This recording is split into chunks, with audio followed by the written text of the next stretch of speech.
I'm also going to quote to you yes. the Chief of Army Staff. What did he say? General Minima, who what said did he that say? We're leaving the army far better than we met it. But that's, you know... Minima said that? Yes, he did. He did say that in his valedictory speech. In his valedictory speech. Oh, yes, he said that. That was, you see, anybody can say anything. I can say that I am, that I've done the best for this nation. Let me finish it the fact of the matter is that the fact... Let me finish it this way. Recall that at the beginning of 2015, just before the elections, when the elections were postponed for 6 weeks, the reason given by security agencies then was for them to take care of the Northeast so that elections could take place there, and, you know, for them to at least shift Boko Haram, you know, how will I put it? I'm looking for that word now. To shift them significantly, as it were. So they were shifted significantly because we do recall that some battle went on in that period, that they said they just received arms. We did remember that then they were moving tanks, at least we saw them along this Lagos-Ibadan expressway, you know, to Maiduguri, ostensibly that's where the tanks were going to. Would we say then that no arms? I mean, we can say that some, maybe we didn't purchase as much as we should have. But to say that no arms were purchased, are we being charitable? Let me tell you clearly. You know,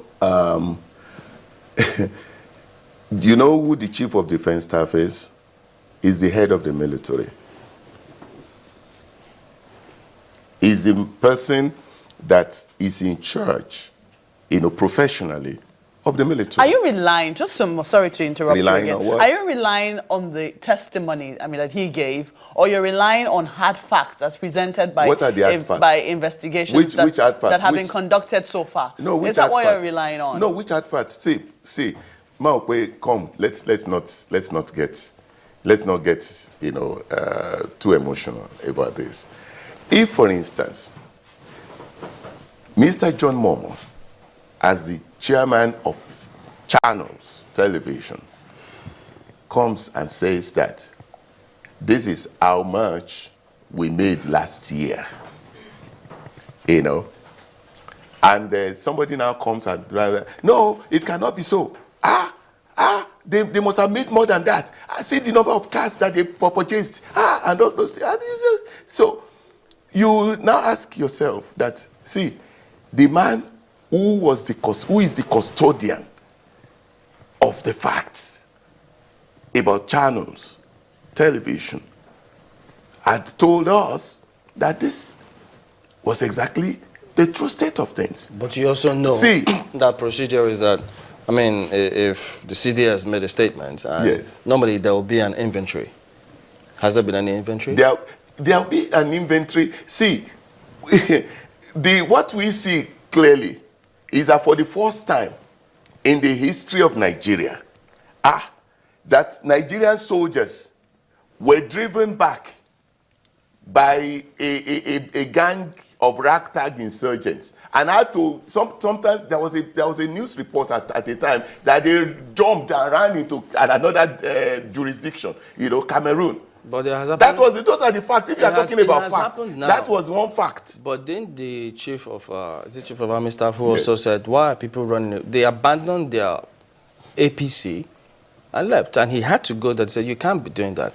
That has happened recently. That was the first time that you saw the Chief of Army Staff at the heat of battle. Okay. See, that is not analogous to this. We'll come back to... well, the thing about this is that, I mean, if anyone, any public official, whoever it is, if you're found guilty of plundering or misusing 1 naira of public funds, the law says you have to face the book. That's plain and simple. No emotions about that one, and that is clear. That's what the law requires. But how this is playing out is where the focus is. Now, my colleagues have asked in terms of the style and methodology of this fight against corruption.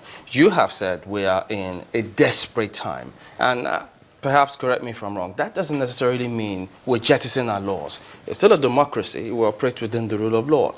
In one of the statements that the EFCC chairman was speaking, it's also out there, while he was explaining why they released, one of the headlines says, why we released APC's Jafar Issa, still detained PDP's Olisame to EFCC, ascribed to him.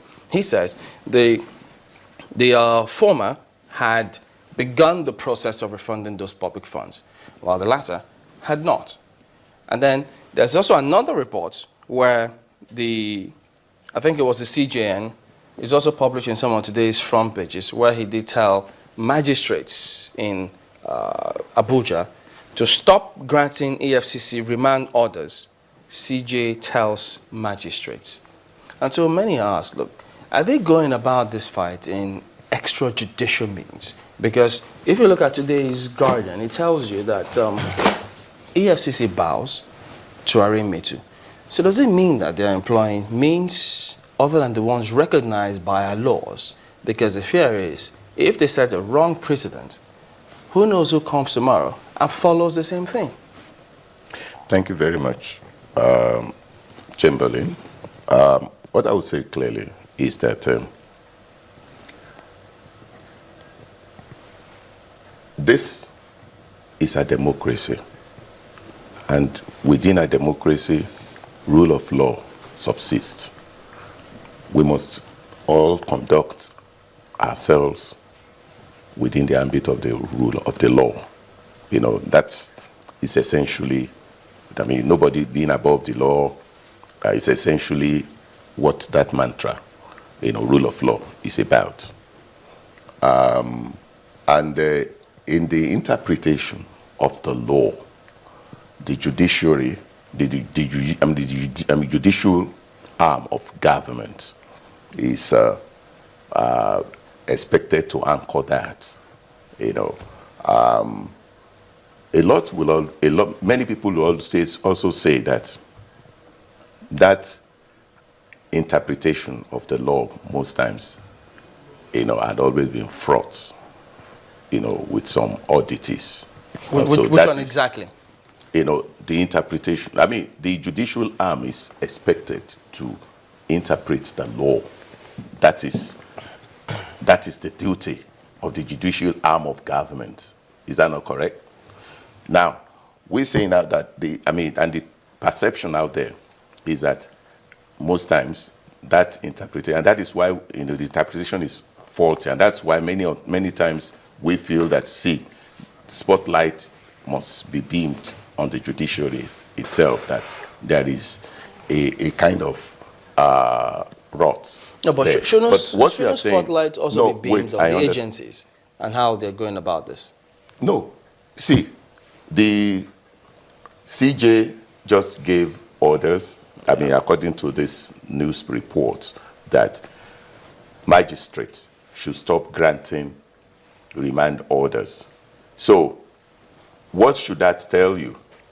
That tells you that ab initio, EFCC had not remanded anybody without a court granting that order.